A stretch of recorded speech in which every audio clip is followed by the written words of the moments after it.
से यहाँ पर आए हैं हम भूल गए संसार। जब से यहाँ पर आए हैं हम भूल गए संसार। ये है गायत्री परिवार, ये है गायत्री परिवार, ये है गुरुवर का दरबार। ये है गायत्री परिवार, ये है गुरुवर का दरबार। देश की रक्षा सृष्टि की सेवा का संकल्प हमारा है। देश की रक्षा सृष्टि की सेवा का संकल्प हमारा है। हम बदलेंगे युग बदलेगा यही हमारा नारा है। हम बदलेंगे युग बदलेगा यही हमारा नारा है। देव संस्कृति देव संस्कृति का हम करने आए हैं उद्धार। ये है गायत्री परिवार, ये है गुरुवर का दरबार। ये है गायत्री परिवार। गुरुवर ने क्या चाहा है कि अपने विश्वविद्यालय से, गुरुवर ने क्या चाहा है कि अपने विश्वविद्यालय से मानव में देवत्व जगेगा गुरुवर के देवालय से। मानव में देवत्व जगेगा गुरुवर के देवालय से। तक्षशिला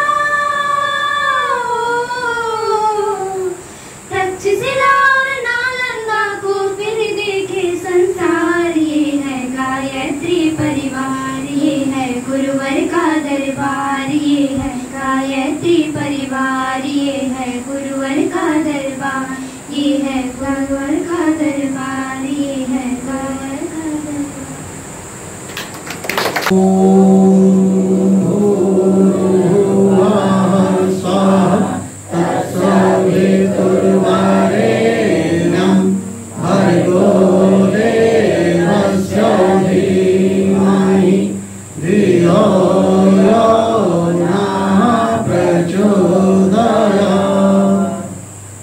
आत्मीय वरिष्ठ कार्यकर्तागण और परिजनों, बड़े सौभाग्य का अवसर है।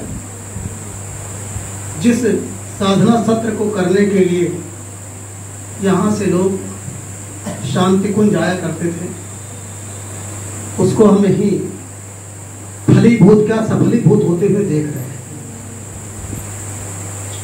हम घर भी नहीं छोड़ रहे हैं, शाम को घर पहुंच जाएंगे। बच्चे सब घर पहुंचेंगे। अच्छा ठीक है। पूरा आवासीय शिविर है।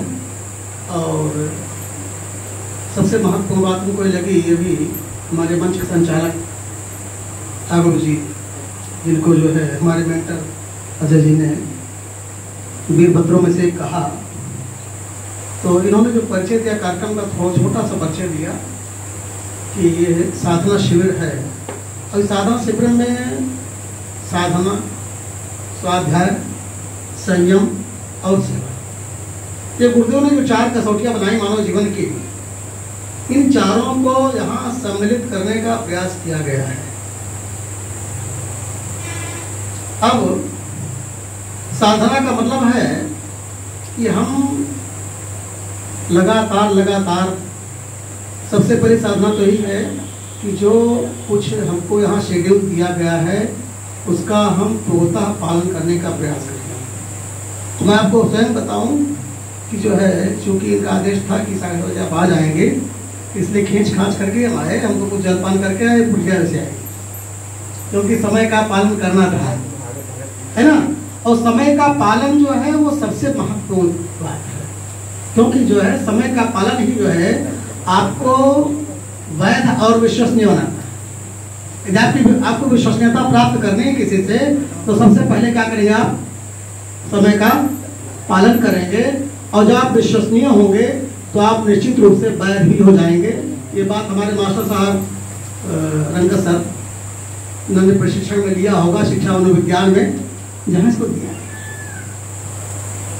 तो और साधना के बाद स्वाध्याय की बात यहाँ कही गई, तो स्वाध्याय भी आपके इस शेड्यूल में रखा गया है। और स्वाध्याय का मतलब है कि हम केवल पढ़े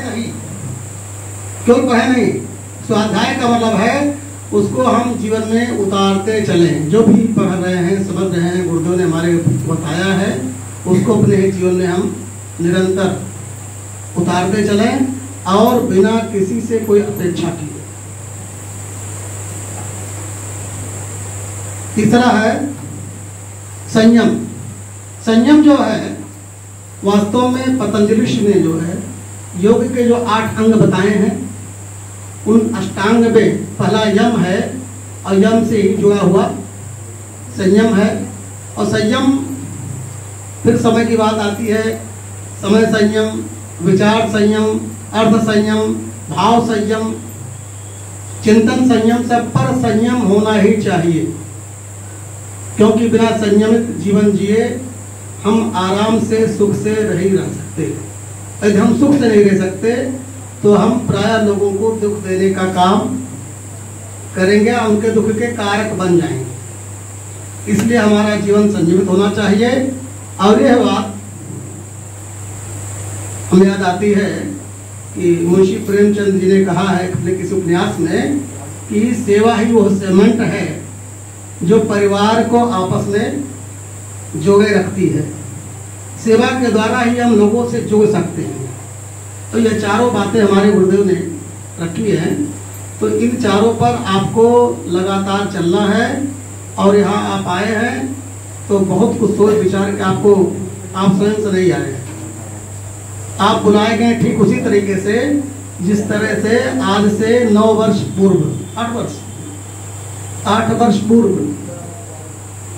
हाँ 8 वर्ष पूर्व आपके और हमारे सबके मेंटर, मैं इनको मेंटर ही बोलता हूँ आपके देवा सर को। तो ये हमारे मेंटर जो है भैया, मेंटर का अर्थ है धर्मोपदेशक, है ना, या धर्म निर्देशक कह सकते हैं उसको। आप मेंटर मत समझिए, कभी कभी मेंटर बात बोल जाते हैं। तो ये हम सबके मेंटर है और मैं इसको तहे दिल से स्वीकार भी करता हूँ। इसीलिए कभी मैं शेड्यूल के ऊपर अपने को नहीं समझता।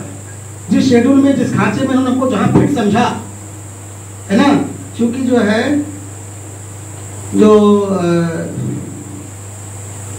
बिल्डिंग बनाते हैं को क्या कहते हैं अजय?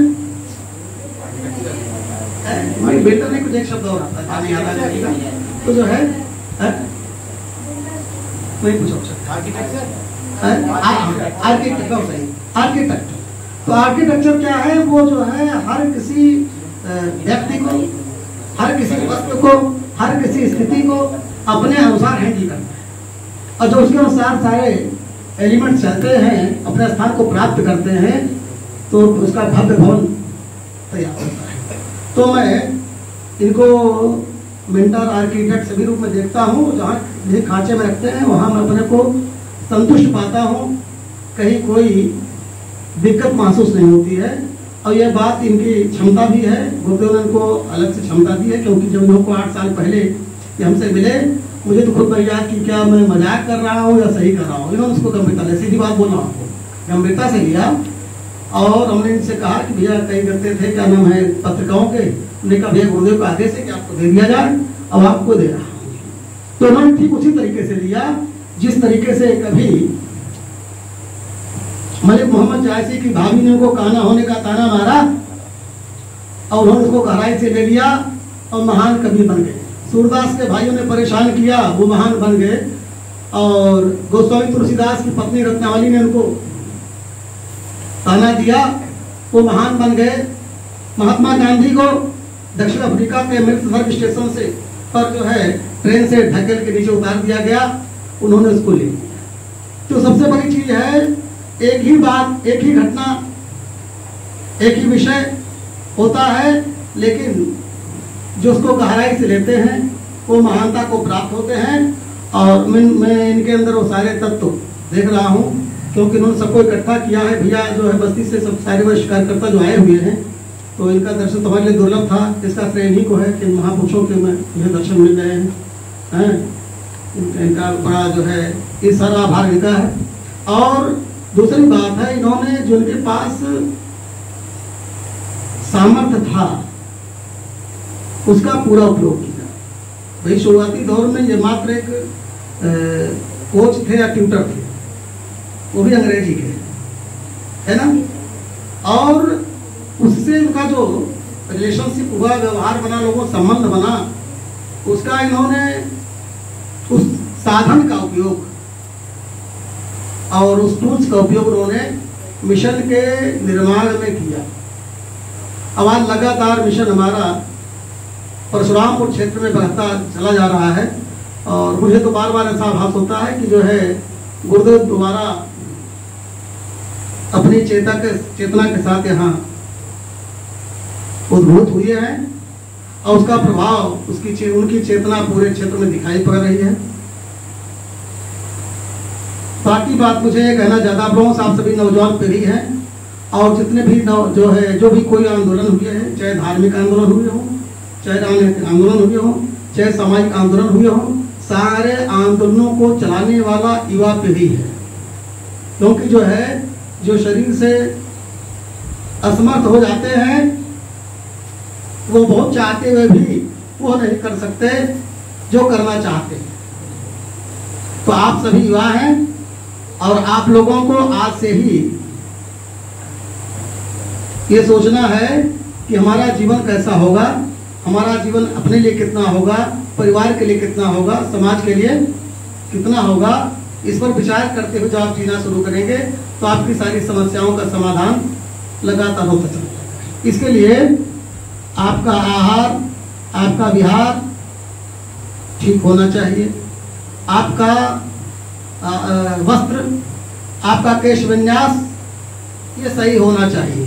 क्योंकि सबसे ज्यादा दिक्कत हमको लगता है यहीं से पैदा होती है, क्योंकि विशेष रूप से ये कन्याओं पर आधारित है कार्यक्रम, मूल रूप से ही है, बाकी भाई लोग भी आ गए हैं, है ना। तो जो है आप लोगों को अपनी को चेतना को पहचानना, व्यवहार मैं कई जगह कहता हूं कि आप जो है अपने को शरीर ना समझें। जब तक आप अपने को शरीर समझेंगे तब तक समस्या दूसरों के लिए खड़ी करेंगे और समस्या स्वयं के लिए भी आमंत्रित करेंगे। इसलिए आपके वस्त्राभूषण, केश विन्यास ऐसे ही होने चाहिए, कॉस्मेटिक्स ऐसी होनी चाहिए कि जो कभी भी जो है जन सामान्य से हट करके ना हो। क्योंकि जब सभी जो जन सामान्य से हटकर होता है तो समस्याएं उत्पन्न होती है। हालांकि इसके बहुत सारे काट हैं, बहुत लोग काट भी निकालते रहते हैं कि आप ऐसे रहो, ऐसे रहो, ऐसे रहो, लेकिन कि हम उसके मूल में जाएं तो कहीं ना कहीं वो प्रभावित करती है। इसलिए इनसे बच करके आपको रहना है। और यहाँ जो भी कार्यक्रम कराए जा रहे हैं उन्होंने व्यक्ति निर्माण, परिवार निर्माण, समाज निर्माण की दृष्टि से आपको आगे बढ़ना है। सबसे पहले आपको स्वयं अपना निर्माण करना है। अभी कल संयोग से एक मेंटर एक अवधि आ रहा था, क्या नाम है, अवधि क्लिक, तो उसमें देखा, बहुत महत्वपूर्ण बात से बोल रहा हूँ इसको, तो उसमें था कि जो है एक सज्जन गांव लौट कर आए अपनी बीवी के साथ और बड़ी गर्मी उनको लग रही है, बहुत परेशान है। और उनकी बीवी बार बार को डांट रही, कहाँ है, यहाँ क्यों चले आए, यहाँ क्यों, अरे भाई गाँव में चले आए हैं, अरे यहाँ बड़ी गर्मी है, कुछ ऐसे से हिलाने का रिवाज है, गर्मी लगती है हिलाते कुछ। तो वो परेशान थी, हाथ हिला रही थी, भाई गर्मी में बड़ी परेशानी है, यहाँ क्यों चलाए हो। तो चलो वहाँ ऊपर चलते हैं, अपने एसी में रहेगा, आराम रहेगा। तो गांव से दो लोग जो बुजुर्ग हैं वो आते हैं और कहते हैं कि बेटा ये है तुम लोगों की ही देन है, इन वृक्षों को लगातार काटा गया और लगाया नहीं गया। धरती गर्म हुई और गर्मी से बचने के लिए आपने एसी लगाया है, एसी ने गर्मी को और बढ़ा दिया। तो कुल मिला के कहने का आशय यह है कि उन्होंने स्वीकार किया कि जो है हम हर वर्ष आएंगे और जो है 20 पेड़ लगवाएंगे, पेड़ों की रक्षा करने का हम वचन देते हैं, उसका वैध देंगे, इससे जो है धरती ग्लोबल हो। तो आज की बहुत बड़ी समस्या यह भी है कि जो है हालांकि हमारे मेंटर तमाम पेड़ भी लगवाए हैं, उन्होंने बताया हमको। तो ये भी जरूरी है कि वृक्षारोपण किया जाए और धरती को हरा भरा बनाए रखा जाए। अजय जी, मैं और कुछ ना कह करके अपनी बात ही विराम देना चाहता हूँ, ताकि जो है और ठीक है।